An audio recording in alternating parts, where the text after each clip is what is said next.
안녕하세요. 시나이 브라더스입니다. 오늘은 죄와 싸우는 방법에 대해서 말씀드리려고 합니다. 구원은 선물이다 이야기하고 구원은 잃어버릴 수 없다.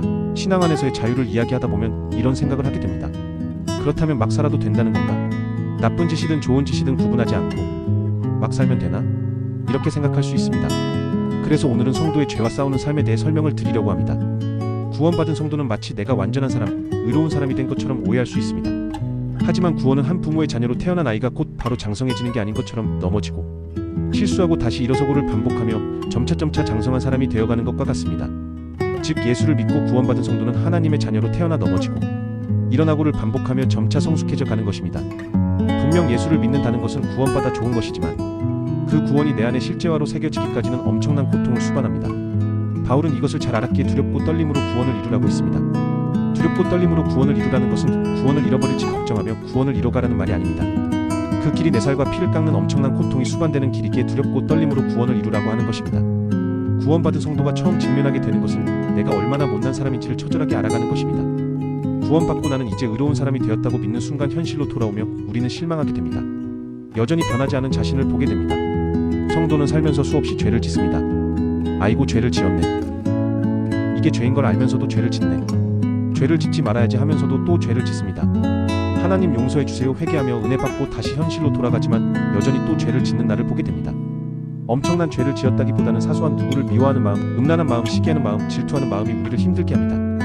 아내에 짜증내고 아이들에게 화내고 유튜브를 보며 음란한 것에 눈이 가고 세월을 아껴야 하는데 낭비하고 등등 매일 죄 속에 살아갑니다. 하나님의 백성으로 잘 살고 싶은데 그게 안 되는 현실 때문에 너무 힘든 시간을 보냅니다. 혹시 내 구원이 가짜인가? 나는 구원받은 사람이 아닌가? 다른 사람들은 잘만 신앙생활하고 있는데 나만 이런가? 하나님 도와주세요. 하지만 여전히 돌아오면 현실의 나는 죄인이며 변하지 않습니다. 이 문제로 눈물 흘리며 기도하는 순간에도 옆방에서 애가 울면 왜 지금 우나 짜증부터 올라옵니다. 통성으로 울고불고 하면서 기도해도 돌아서면 또 죄를 짓고 쥐구멍이라도 숨고 싶지만 숨어지지도 않고 그러면서도 또 죄를 짓는 나를 보게 됩니다. 이런 과정이 얼마나 힘든 일인지 그래서 두렵고 떨림으로 구원을 이루는 것입니다. 그런데 이런 과정이 놀라운 것을 만들어갑니다. 내가 얼마나 못난 사람인지 감추어져 있던 나의 실체를 보고 왜 예수님의 은혜로만 구원을 얻는다고 하는지를 현실로 깨닫게 되는 것입니다. 또한 겸손을 알게 되고 다른 사람의 연약함을 이해하게 되며 내면으로부터 성숙해져가는 것입니다. 겉보기에 아주 훌륭한 그리스도인이 되는 게 아니라 내면에서부터 나의 실체를 보고 단단하게 자라나는 그리스도인이 되는 것입니다.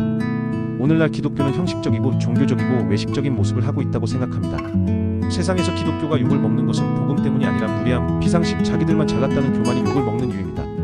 형식적인 것은 이제 그만, 종교적인 것은 이제 그만, 이제는 우리의 내면을 돌아봐야 하며 하나님의 은혜의 크기를 배워가야 할 때입니다. 나의 연약한 모습을 직면하고 감추려 하지 마십시오. 하나님은 다 아십니다. 솔직한 나의 연약함을 인정하고 또 회개하고 또 실수하고 또 회개하고 그렇게 나의 존재의 현실을 자각해가며 점점 아주 조금씩 나의 존재가 얼마나 무력한지를 배워가는 것입니다. 그렇게 내면부터 외면까지 성장해 가는 것입니다. 이런 이유로 하나님은 구원받은 우리를 바로 데려가는 것이 아닌 우리 안에 구원의 실체를 새겨 넣으시며 하나님을 닮아가는 성도로 성장시키십니다. 사람들이 보기에 저 사람 참 착하다, 대단하다, 법 없이 살 사람이다 칭찬 듣는 것에 빠지지 마세요. 전혀 의미 없습니다.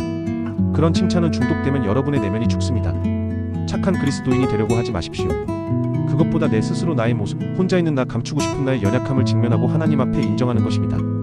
그런 당신을 절대 거부하지 않고 무한한 사랑으로 언제나 받아주시는 하나님을 알아가는 것입니다. 그 위에 여러분의 인생을 쌓아가는 것입니다. 죄가 없어지는 게 아니라 무한한 하나님의 은혜와 사랑으로 죄를 덮어버리는 것입니다. 이게 죄와의 싸움입니다. 그래서 성경은 우리의 구원을 의롭다 여겨주신 것이라고 합니다. 의롭게 된 게 아닌 의롭다 여겨주시는 것입니다. 옷을 입혀주신다고도 하는 것입니다. 죄인인데 아들의 옷을 입혀주는 것입니다. 우리는 죽을 때까지 이 싸움을 싸우며 살아갑니다. 그렇게 우리의 내면이 성숙해 갈수록 우리의 외적인 모습도 성숙해 갈 것입니다. 이 성숙은 내가 하는 성숙이 아닌 은혜라고 하는 것입니다. 바리새인 같이 자신의 모습은 보지 못한 채 남을 정죄하는 기독교의 현실에서 이제는 내가 어떤 사람인지를 볼 수 있는 성도들이 되며 이런 나를 끝까지 영원토록 사랑하시는 하나님을 배워가시길 바랍니다. 그 반석 위에 각각의 인생을 통해 하나님이 하실 일들을 기대합니다. 하나님을 알아가는 21세기 신앙여정 시나이 브라더스였습니다. 감사합니다.